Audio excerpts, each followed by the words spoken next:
मंत्रिमंडळ विस्तार 11 डिसेंबरला होणार। भाजपचे 12, शिंदेचे 9, अजित पवारांचे 8 मंत्री शपथ घेऊ शकतात। कुणाची वर्णी लागणार, कुणाचा पत्ता कट होणार, लवकरच कळणार।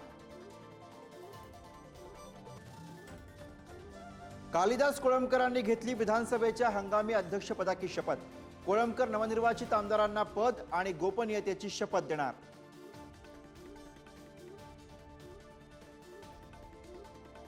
शपथविधी सोहळ्याचं निमंत्रण असतं तर गेलो असतो, काँग्रेस प्रदेशाध्यक्ष नाना पटोले यांचं विधान।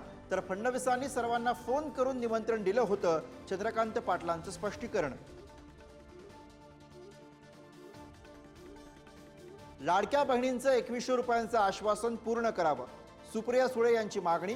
तर सरकारनं काय जुमलेबाजी केली हे जनतेला आता कळेल, यशोमती ठाकूर यांची टीका।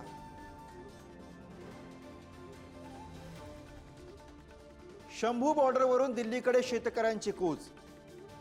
एमएसपी सह विविध मागण्यांसाठी शेतकरी पुन्हा आक्रमक। पोलिसांनी गोळ्या घातल्या तरी दिल्लीमध्ये जाण्यावर शेतकरी ठाम।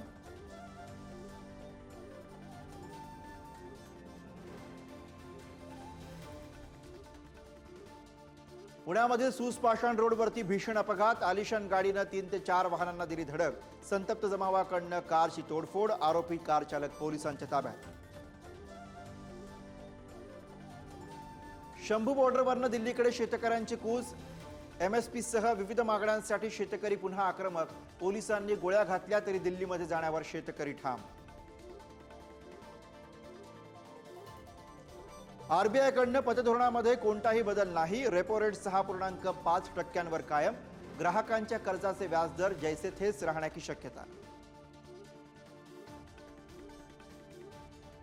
डॉक्टर बाबासाहेब आंबेडकर यांचा 68वा महापरिनिर्वाण दिन। राज्यपाल, मुख्यमंत्री, उपमुख्यमंत्र्यांसह मान्यवरांकडनं महामानवाला अभिवादन। चैत्यभूमीवर लोटला भीमसागर। राज्यामध्ये काही भागात मुसळधार पावसाची शक्यता। पुढील 24 तासात पडणार पाऊस। हवामान तज्ज्ञ के एस होसाळीकर यांची माहिती।